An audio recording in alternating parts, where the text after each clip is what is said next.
Welcome, girls, to the Get Up Girl podcast. I am here with Hazel Ortega. If you're not familiar with Hazel Ortega, now she is one of my really good friends. We met in a business group, huh, hun? Like probably about 10 or 9 years ago. So, and I remember the first time we started coming together and really having these business chats. And first time I met you, I was just so taken upon all your big ideas and everything that you would always bring to the table to us women. And you have really helped me, Hazel, see new and different possibilities. So I'm really excited because I have been like trying to get you on, like we got to get her on the podcast. So Hazel, happy February. It's Valentine's Day weekend or week. How are you, hun? I'm doing fantastic. Really happy to be here. Always good to talk to you for sure. And I'm excited about this conversation. Oh, girl, I've been chomping at the bit. And if you can't see us right now, we're both in red. So how does it get any better than that with my red headphones? And I could see your beautiful book. It's one of my favorite books. Right before I was like walking around thinking, seriously, not just because you're my friend, that's a really good story. And Hazel, every time I put it on Instagram, somebody always buys it. And they're like, "Oh my God, I read your friend's book," or something like that. I mean, so it's really talking to people. It's called From Bounce Checks to Private Jets. It's a perfect title. And so tell us about that because I'm familiar with your story. And then after even reading the book, I learned more. Where did you grow up, Hazel? Give us a little background about you. Sure. I grew up in downtown Los Angeles. I was born at General Hospital. And for all my life, I thought that that was a fancy hospital because it was on television and fancy people were there. And then I realized like that's the hospital. That was the county. That's the county. People like me were going there. Anybody, really low income. And I mean, it's a fantastic training hospital, but it wasn't the fancy like what you thought, on TV. Yeah. Well, we grew up poor. We grew up on welfare. My mom was a single mom. She had 5 daughters, back to back. She had a set of twins, and she had myself and my sister, who her and I were Mexican twins. She had 2 kids born in the same year, and then the twins. So imagine that. Mexican twins. I've never heard that saying. Okay, keep going. Yeah. So my mom was 24 years old, had 4 kids. Soon after, she had her 5th daughter and was a single mom in this really poor neighborhood of downtown LA. We lived with the worst gang in the world. We grew up with the Mara Salvatrucha. This is one of the most deadliest gangs from El Salvador. Wow. Yeah, and just to give you an idea, I mean, they'd cut their sandwich in half with machetes. That's how they eat lunch, breakfast. Yeah, their fruit. Yeah, so we had to get along, grow up in this whole environment where you had to look, over your shoulder and keep yourself safe. My mom was very preoccupied with taking care of her daughters. We had to go to school on the bus. And it was dangerous. By the time I was 12 years old, my best friend was stabbed and killed at the bus stop by rival gang members. And there's all this violence. My cousin was killed also in a drive-by shooting when I was 19. And then eventually all this violence culminated to domestic violence with my mom. And she also shot and killed her boyfriend.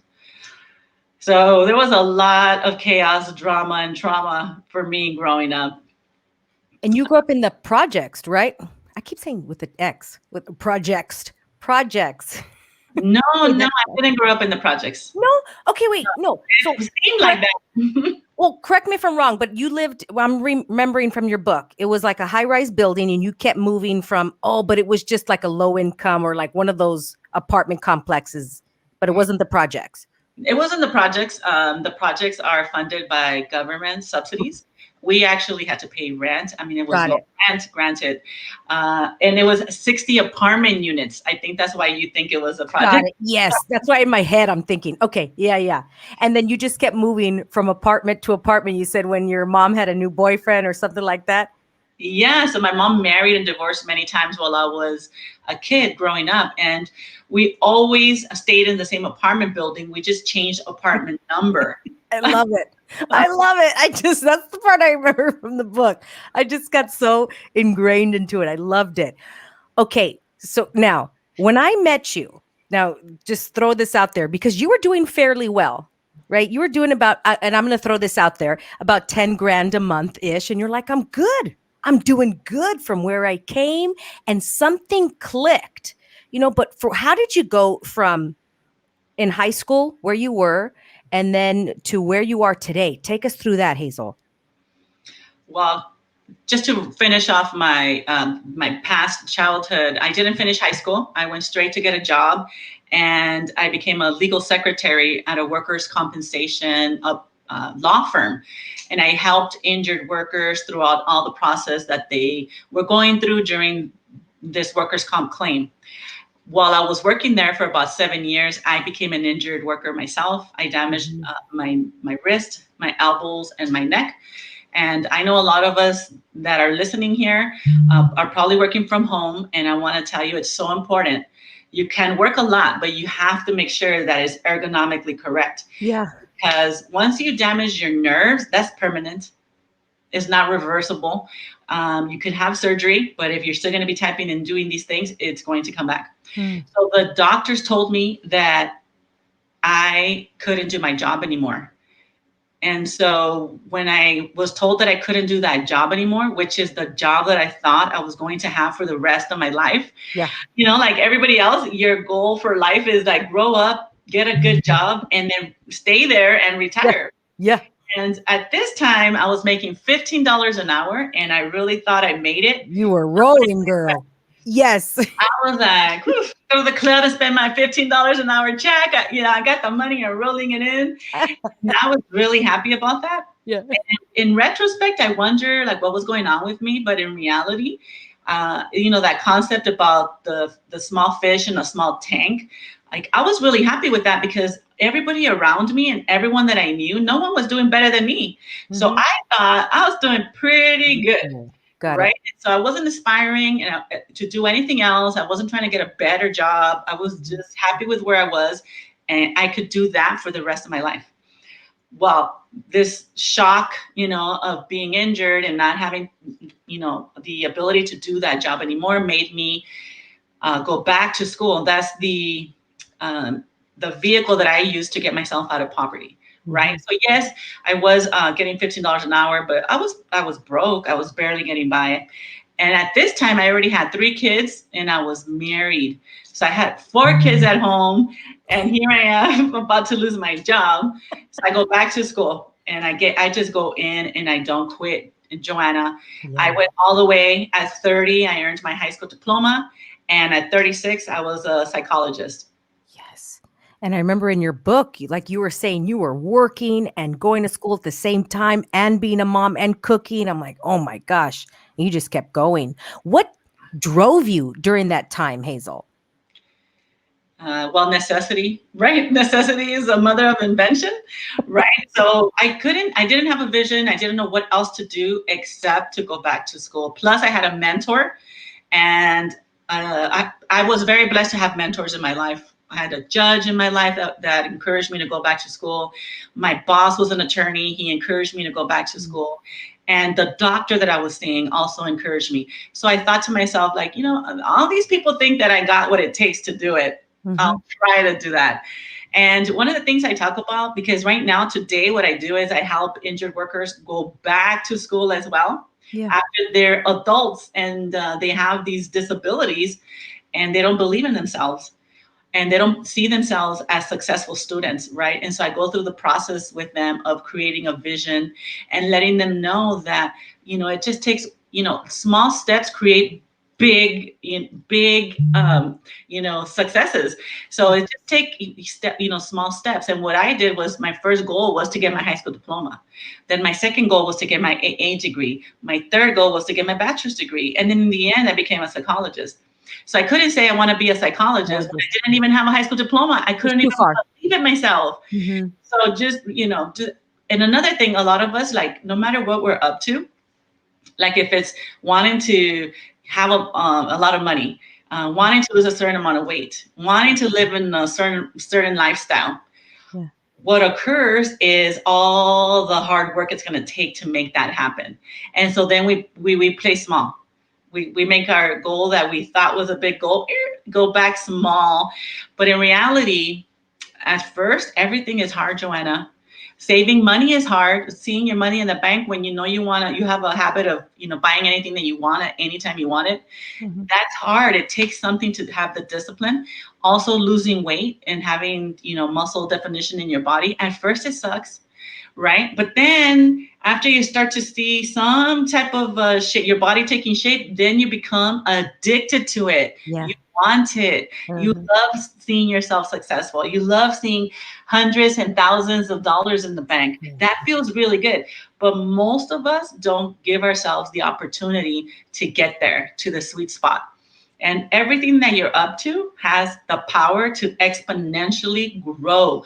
Like something that you think would take 5 years to get, something that hard work to earn, can happen like this from one moment to another. But you have to start doing the small steps, right? So like for me in my education, the small step was get your high school diploma. Mm-hmm. And before I knew it, like time passes either way. I'm going to have a degree and be 36 years old, or no degree and be 36 years old. Yeah. So, I ended up, it seemed like the time went by so fast. I ended up getting a psychology degree. And then that didn't change my life. Okay. Here I am. I'm 36 years old. I'm an educational psychologist and I'm still fist fighting with my sisters. Yeah. Okay. Let's get I'm into that. bouncing checks. Yes. So I'm still, bouncing checks. yeah, take the Every- girl out of the downtown LA, but don't take the downtown out of the girl. That's right. Okay. So none of that made a difference. But you know me so good. Okay. Yeah, because this is the part, the one everybody that's listening is like, yeah, but I had this in my life, but yeah, but so let's go there, Hazel. Oh, yeah. Well, I have all these defaults, right? Like I didn't know how to balance my checkbook. I didn't know, I heard of it. It sounded like a really great idea. And then I would get lazy and not do it. Okay. So what I started to do was learn, my life wasn't working, right? Failed relationships, bouncing checks, and fist fighting. Yeah. What I ended up doing was going to a personal development seminar. And that's where everything changed for me, where I realized I don't have to act this way. There's another way I could be. I thought this is just the way I am. And Ooh. what exactly, right? You hear a lot of people say, well, that's just the way I am. Yeah. Or somebody describes somebody else like that's the way she is. Uh-huh. And it's the biggest lie that I've ever heard anybody say. Yes, that I'm just the way I am. And in reality, no, we have the capability of changing. Mm. We need to want to change, but we do have the capability of changing. And I have changed from night and day. I'm not the kind of person I was before I was 36. I would never touch a hair on my sister's head. And I feel ashamed that I ever did that. But how could I not, coming from the way I grew up, not knowing how to solve my problems? But then I learned how to solve my problems. And guess what? I'm really good at them, at solving my problem. I'm a master solver of problems. And you know what? In life, there are problems. So, how are you going to handle them? I learned how to make my life work in all areas, my relationships with everyone, my daughter, my sisters, my business partners, all of that. Everything started to get better and better as I started to educate myself on who I am and what I'm capable of doing. Oh, that's what I love about you, Hazel. Every time I talk to you, I walk away with it's me. I change me. And I saw you a couple years ago. And every time I see you, I'm like, oh, okay, Hazel will tell me something. You told me, Joanna, it's you, because I was having something with some people around me. And I really listened. I really took it. And you're ready when you're ready. And I was ready. I heard it that time, Hazel. And I changed me. It took a while, like you said, but I was doing the work and doing the work. And now the relationships around me are so much easier. And I started changing the story, Hazel. I told the story real well. I was really good at telling the story of how this person did me wrong and this person's horrible. And I changed the story, and I want to thank you for that. Uh, You what was the busted, you busted your sob stories. totally, totally 2020? One of my stops, because I do start, stop, face, and embrace, and one of my stops was to stop telling these like lies of stories. But I really believe so Mhm. I have you to thank. Thank you for that. When you went to this self-development, that first one, because I know you wrote about it in the book, what was like the pivotal moment? Because I know we all have, like I said, when I talked to you that time, there was like a change, a change. What was it for you? That one thing that kind of just sent you off down that new possibility? There were so many aha moments during that first weekend. I mean, I'm coming there like for the first time working on myself. So all of a sudden, I got really present to all the lies that I tell myself, right? One of the things that I did was I realized, just like I said earlier, that we always say that person is a certain way. So Mhm. I was saying that my sister was, bitch, Yeah. and then that's just the way she is, and then and there's no changing her, and so then it really limited our relationship.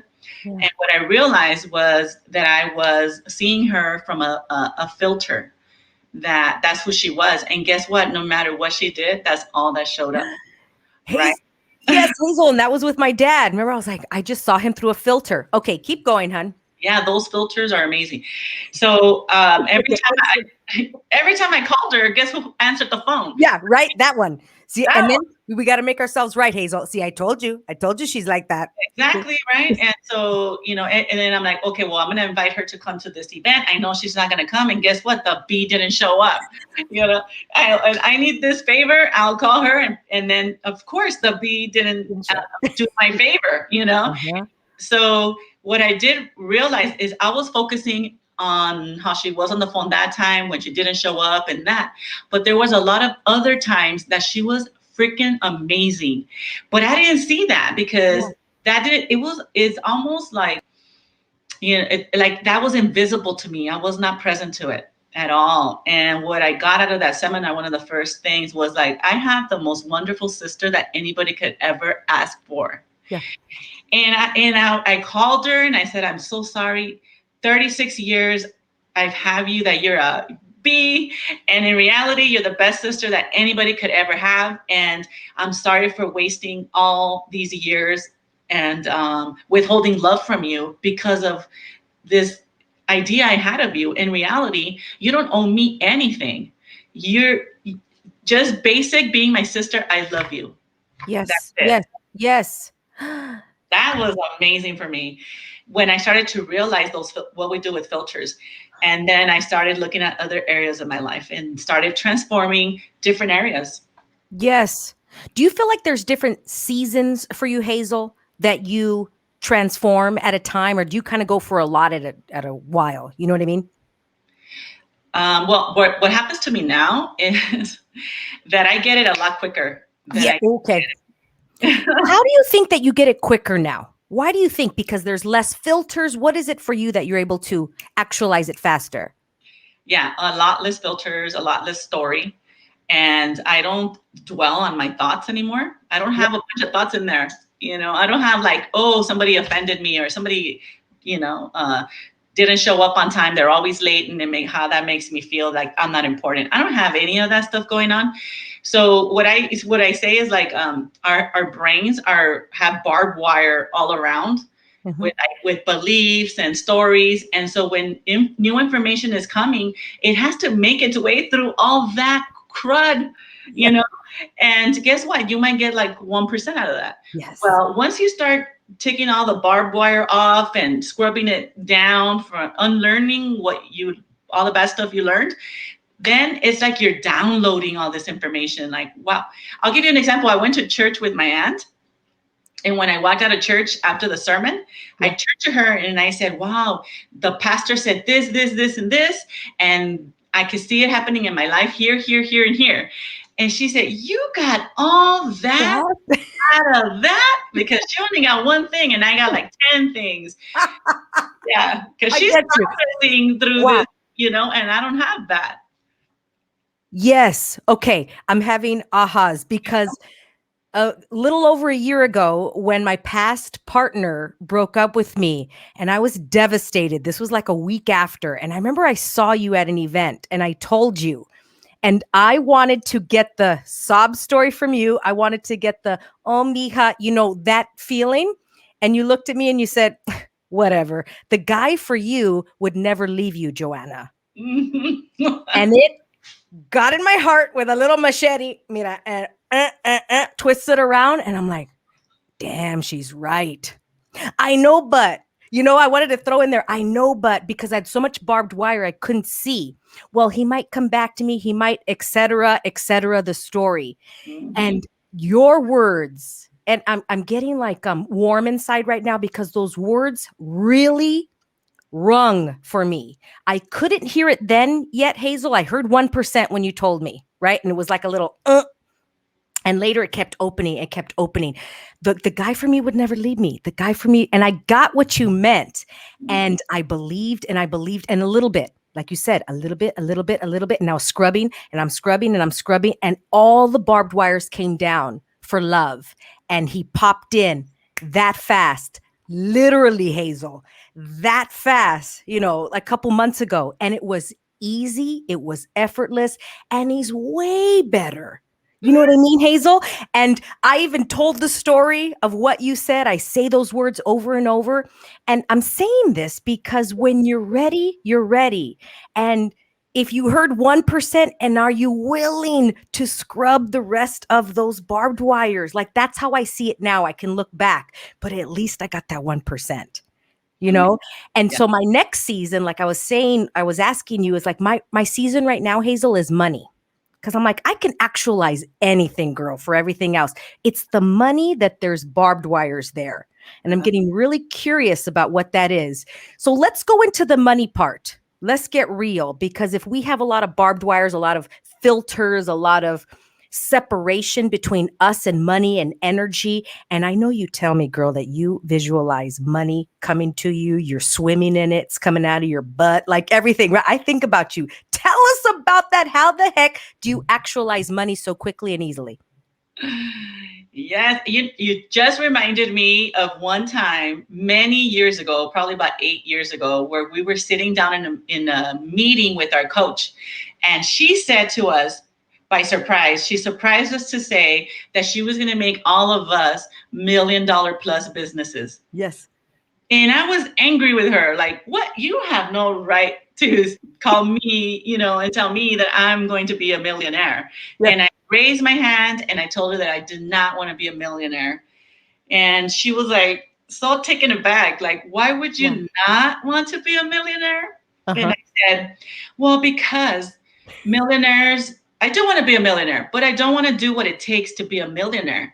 And then she said, well, what does it take? And I said, well, they don't sleep. I know that. They wake up at 4 a.m. and they go to sleep late. And they're always working.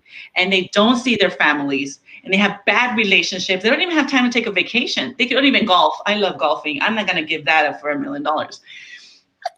These stories. There was a movie already made. Yeah. Who told me that? I didn't even know any millionaires at that time. Like, why am I inventing this whole thing about millionaires? Well, what I realized is that our environment teaches us so much. And in my small environment where I was, the story about millionaires was that they were bad people. Ooh. And the reason why we're poor is because the rich people keep us down. And it's like they're the enemy and we're so angry with them, and in reality, the only reason you're poor is because of your own self, because you're not willing to do the things that it takes to be rich. Okay. Yes. And it does take something. I'm not going to deny it. I did it. I did all the most uncomfortable things that you could think of. I mean, I was deathly afraid of public speaking, and look at me now. Right. Yes. I remember you're like, yes. And I think I was in that room when you said, I don't want to be a millionaire. I mean, to see the arc of you, Hazel. Yes. To see the difference. Okay. Keep going, because I love this conversation. Yeah. So here I was inventing all of that. Well, fast forward, what I'm realizing is that we're always inventing, right? We're the meaning making machines, and we invent the meaning for everything. And so if everything is invented, then why don't I choose to invent a story that serves me, right? Versus the negative story, right? I just even talked to an employee yesterday who felt that she was being nitpicked, right? And then I said, well, that's the story you're telling yourself, but you could also tell your story that you're being supported by the company and getting attention and people want you to succeed. It's the story that you're telling yourself. Pick one, which one serves you. They're both invented, right? It's not the truth. What you're inventing it, you take the one you want. So take the one that serves you. And when I had that breakthrough, I started saying, like, money is good. Being a millionaire is good. And so I started changing everything and attracting money. I started wanting these things that take money. So, like, I wanted a Porsche, a Pimp Daddy mansion, $1 million. I wanted jewelry. I A wanted jet. Yeah. Fly. fly Yeah. a private jet. Private. Yep. I started having a vision that included having a luxury lifestyle where I never had that before. I was always good. I'm good. I don't have to buy a $500 blouse. I'm good with a $30 blouse. Like, why would somebody, that's crazy for somebody to have a $500 blouse. But, nothing is expensive. You just can afford it or not afford it. That's it, Ooh, you know? yes. So I started learning how to handle money. Number one, I became an expert in money. I took a financial planning class. I started playing the power of zero, which is where you choose how much money you want to make, and then you add a Add zero. a zero. Yes. And I you know what, remember that. Joanna, because and I know you're in fitness. If somebody has a small goal of losing 5 pounds, what action do you need to take to lose 5 pounds? Simple. I'm like, just starve yourself for 2 days. Next, and you lose five Exactly pounds. right. Water pill, you're done. Mhm. But you're not gonna. Is somebody gonna look different if they lost 5 pounds? Mm, No. nah. Yeah. And So will you keep it off or create it? Keep going. Yeah. big goal. Yeah. Okay, give me 20 pounds. You Hmm. know, give me. Then you're gonna see a difference in the person, right? So I added this zero, and then I couldn't do small actions. I have to take big action because I had a big goal. I had a big, hairy, audacious goal now. So it made me in my business stop doing some other things that were wasteful to my time. And I started focusing on money making activities. Ooh, MMA's girl. Yeah. So I became the vision gives Yeah. you your actions. So I have a vision. I created a 5-year vision of how much money I wanted to have, where I wanted to live, what kind of house. I said a pimp daddy mansion. Yeah. I wanted to have the love of my life. There was no indication. I didn't even believe there was a thing as the love of your life. And relationship with my sisters that looked like I was in heaven.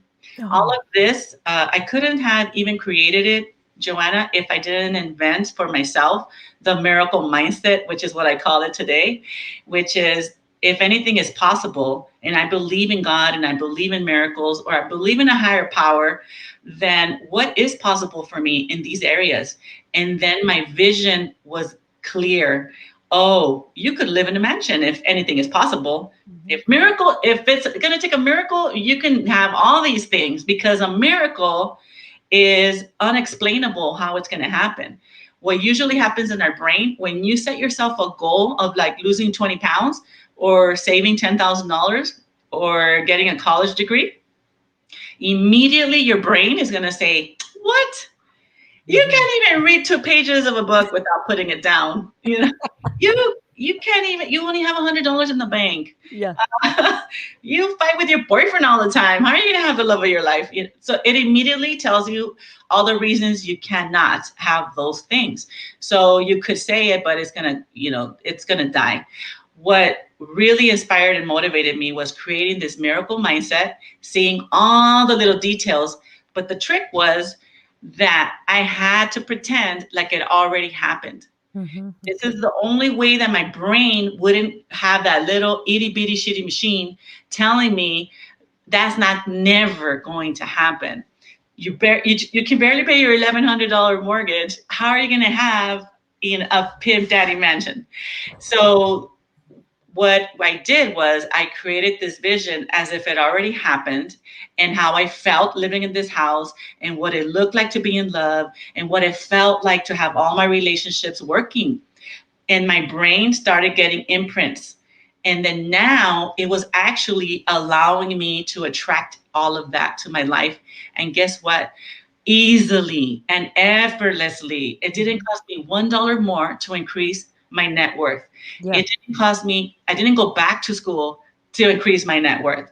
I Mm. didn't do any hard lifting to Mhm. change all my life. It was this magnetic field that we have around us was actually activated, and it called into me, my life, all these things.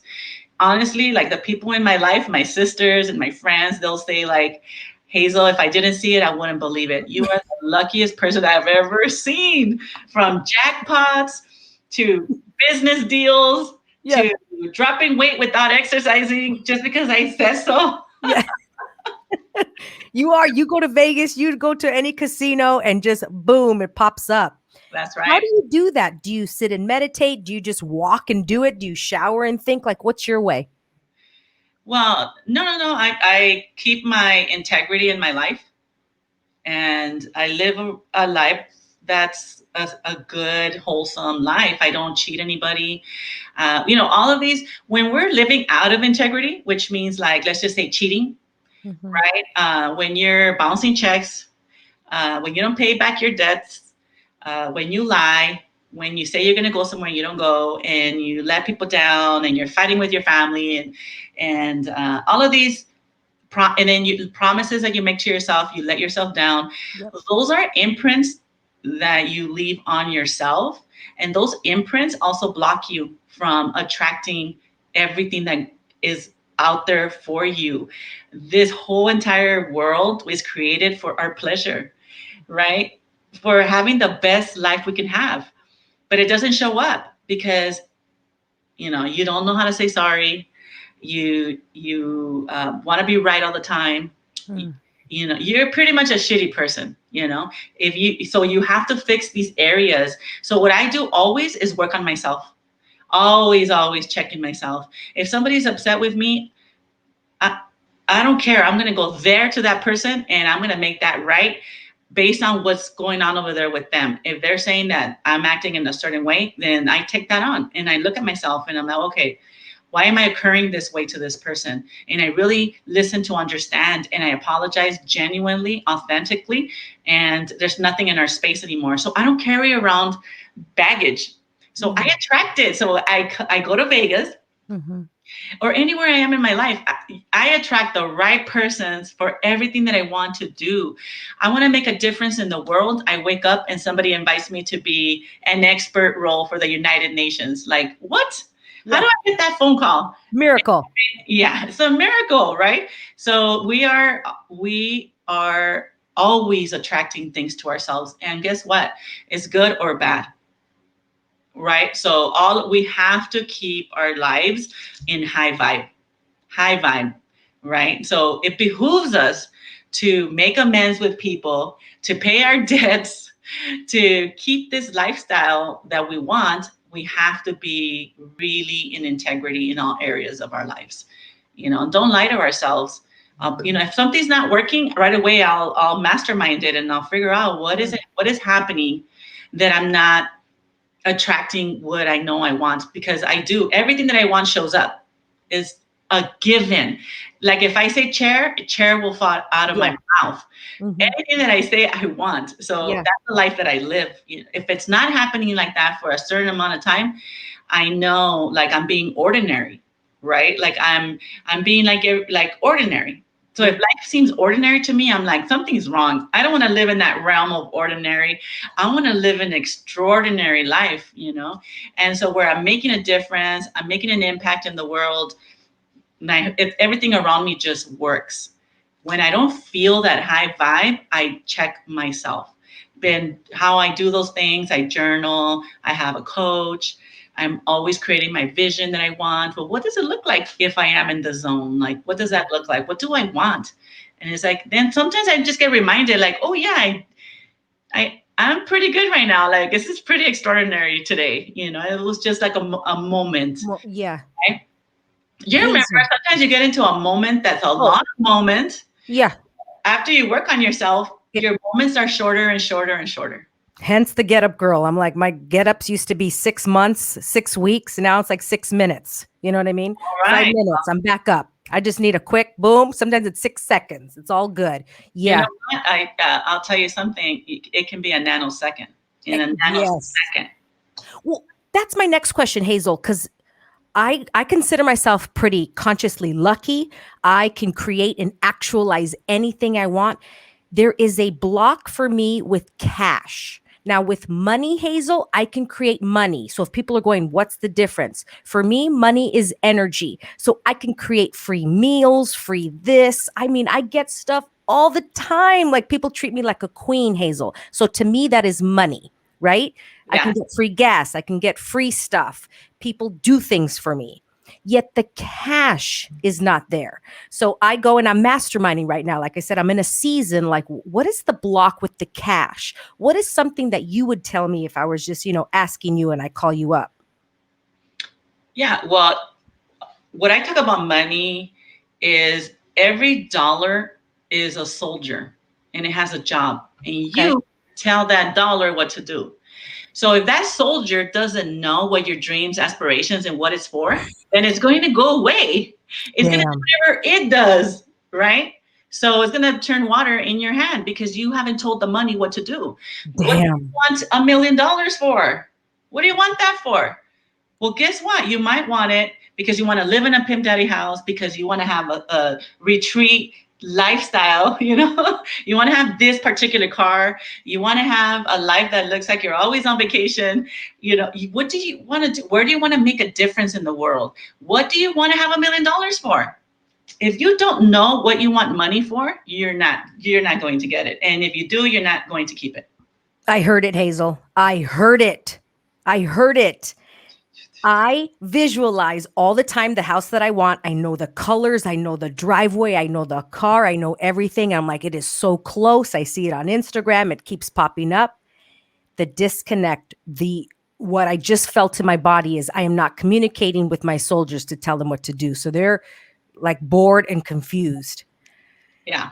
And so, reverse engineer, Yeah. right? Like, what do you want all this for? And then you reverse engineer. And if you're in business, you know that then another step you can take is, okay, so if I'm going to make $1 million in this business that I have right now, what do I need to do?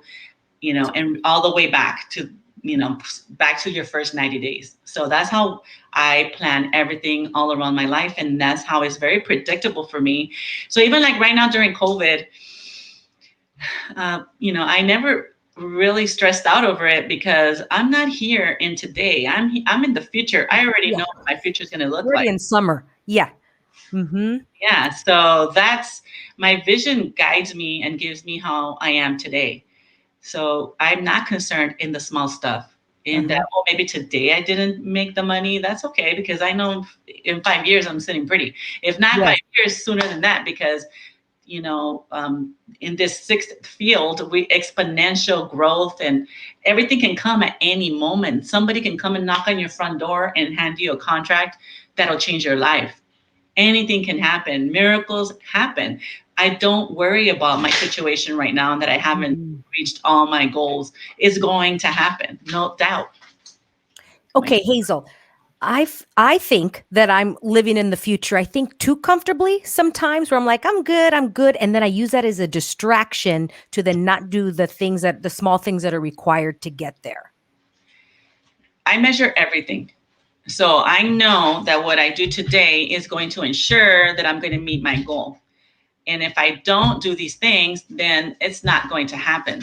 Right. And though that's really also very important, and celebrate your wins along the way. So, yeah, if you're not doing it, Joanne, it's not going to happen. Because number one, yes, it can happen just the way I told you. Like somebody could come and knock on the door and you didn't have to do anything. Yep. But opportunity finds you when you're working. Right. Yes. You can discover it on this podcast right now. I'm using that as a distraction as a lie to me, going, oh, I don't need to do it. You get what I'm saying? So then I'm lying to myself about that. And then so then I get comfortable. So knowing I have the awareness to know that I'm using that as a filter to go, well, I won't track it over here because I want the miracle to happen.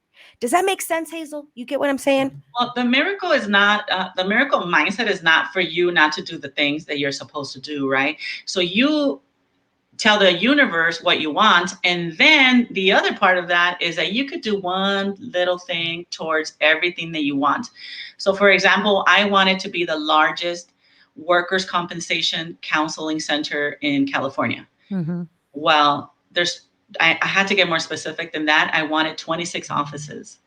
Right. And so I told the universe I want 26 offices. And then what's one small thing I can do to make that happen? Well, Mm-hmm. I made phone calls. I started to find out, well, how much Yeah. does an office cost?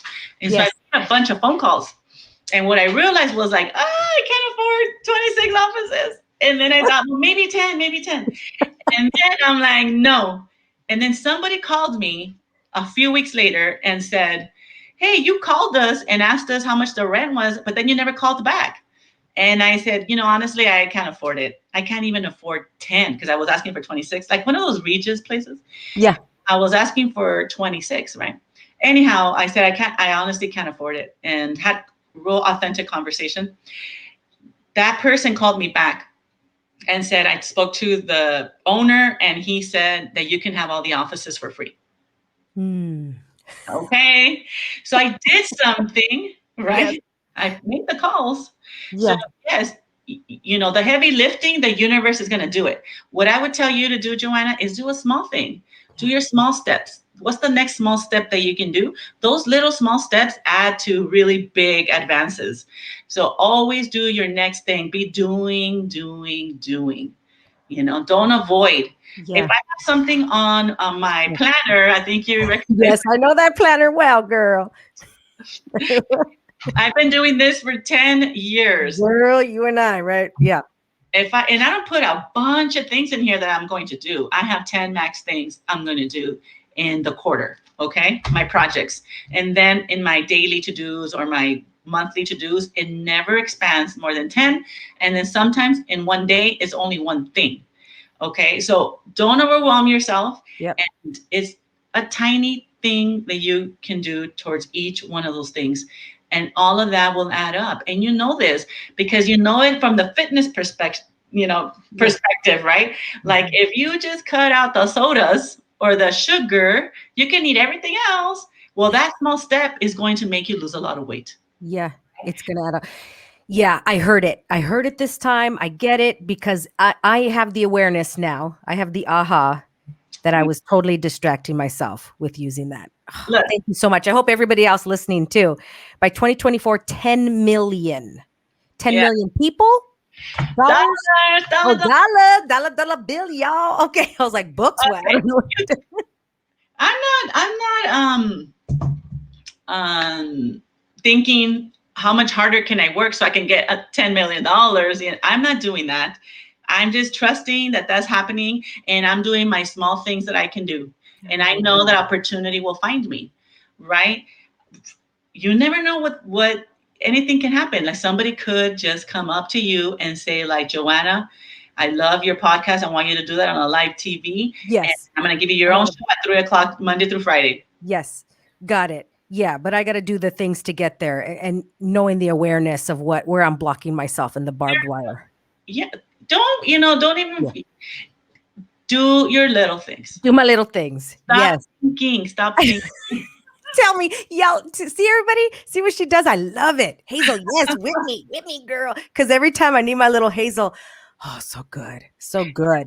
I also, before when I used to think a lot about what people think and how I used to get offended and, I put a little note on my computer that said, what would a billionaire do? Would a billionaire worry about, one of my employees acting silly or that a friend or what do people think of me? Like, no, no. And if they do, it's a nanosecond, like, Yeah. it's like a gnat falls on your sweater. Like, do you really notice it? So when I totally shift my thinking. I don't dwell on things. If I'm like, I haven't made any money, I don't, no. I shifted to like, how can I? You Yeah. know, like real positive all the time. And I end up already having like this default of thinking this way. But it wasn't always like that. I had to do these sticky notes. What would J Lo do? Yeah. I You know, remember that question. Yeah. I had the what would Beyonce do here? I go, oh, Beyonce would fire that person. Beyonce would not care. Yeah, it'd be a gnat right on her shoulder. I really got the soldier. Every dollar is a soldier and they need to know what to do. Give them a task. Oh my gosh. I heard it. That was so good. Hope everybody else out there, whatever you got, please DM us and yeah, Hazel, where can everybody find you on Instagram? What's your handle so they could tag you? wow. Okay. So my big, hairy, audacious goal is to impact 1 billion women and girls. So follow me on Instagram, Hazel Ortega Official. And I share a lot about my story, my journey, my ahas. I'm having aha moments all the time, every single day. Mhm. I share videos, I talk about that. And if you like it, share it, help me, get these women out of poverty and suffering in the world. Do that. Hazel Ortega Official at Instagram. And then my gift today, Joanna, is that people can download my free visioning tool. Is the exact tool that I use to create my dream life. It's at themasteryofmiracles.com. It's really cool. It has worksheets to go with a video, and you write down what your vision is. And believe me, that's going to get you 50% there. And then Yeah. everything else, watch and do some little thing towards everything that you want. Absolutely. We're going to put that in the show notes and I'm going to email that out to my gals as well so that they can download that. And let's get you to the billion gals. The Oh, thank women and the girls. Yes. And the daughter. Yes. Yes. Oh, Hazel. Gosh, I have the tingles right now. I hope everybody else listening or watching has the tingles as I do. And I'm going to go tell those soldiers to attend hut and get in line and let's go. Like Beyonce, let's get information. That's what I'm going to do. I'm going to tell them to get information, my dollars. Yeah. Hazel, I love it. I'm going to have so much more fun with it. Come on, I'm going to sing to my money. Oh, I'm going to make love to it. So fun. Anything else, Hazel, before we're out? Multiply. Say it again. Tell them to multiply. Have sex with each other and multiply and have children, Hazel. That speaks to me, right? Whatever speaks to you, it works for me, right? If make it rain, but I could like multiply, get together with oh my gosh, I'm loving it. Hazel, I'm gonna have so much fun with it. Woo! Anything else you want to throw in there before we're out? Yeah, I want your audience to pick up my book. Yes, yes. From bounce checks to private jets, and it's The Mastery of Miracles.